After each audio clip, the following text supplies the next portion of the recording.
yaxshi gaplar bo'ldi, biz shu yerda ishlasak bo'lar ekan degan ana xulosaga kelish uchun qonunchilikni ko'tarish kerak. Mana shu uchun qilyapti. Men sizga tushuntirmoqchi edim-da. Mana qarang.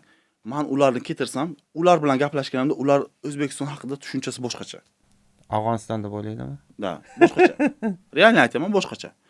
Shuni ularga ko'rsatib bilsak, men aytayapman, O'zbekiston rivojlanyapti. O'zbekistonda 40 milliondan ortiq aholi bor. 40 millionda ya'ni bor. jozibadorlik bor. Da, bor. Yangi O'zbekiston уже tushuntirsak kelaveradi ideyalar. Insonlar tushunyapti, уже baribir yoshlarimizni ko'ryapman, intiluvchanlik bor yoshlarda. Agar ularni ketirsak, vazirliklarni ulasam, agar vazirlar bilan ularni aloqa qildirib bilsak, ular tushuntirib bersa, vazirlar tushunsa, bu holat qanaqa, kadrlarimiz tushunsa, bular qonunni qaytib ko'rish bo'yicha o'zgaradi fikri. Men ular bilan nima haqida gaplashyapman? Binance boshqalar bilan policy nima haqida gaplashyapman? O'zbekistonda bu muhitni olib kirish. Ularda как говорится, bu соревнование bo'ladi. Ularga kim birinchi kiradi, bu katta bo'sh bozorga kim birinchi kiradi?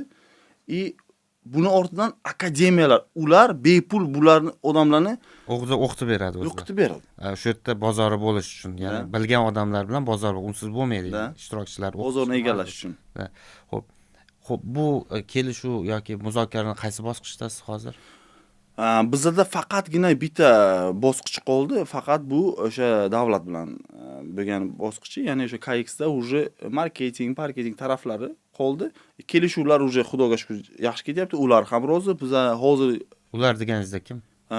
Men gaplashgan o'sha Suyni rahbarlari. Siz tushundim, ular bilan gaplashganingizni aytyapsiz. Ya'ni xorijlik o'sha yirik katta platformalarda asoschilari boshqalar ular rozi gap. Vazirlik ham rozi. Rozimi bizdagilar? Vazirlik ochiq. Vazirlik bilan birinchi переговорni qildik. Ular ochiq bu narsaga.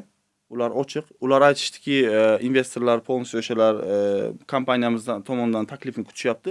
Hozirgi vaqtda nima uchun biz bu narsani предоставить qilib bilmayapmiz? Chunki bizda o'zimizda juda ham ko'p ish bor hozir u yerda. Xullas, Birlashgan Arab Amirliklariga yirik tashrif bor. Shu tashriflarga tayyorgarlik ketyapti. Da. Hozir bizda qo'l qo'yish jarayonlari bo'lyapti. O'sha yerda shu kelishuvlar ichida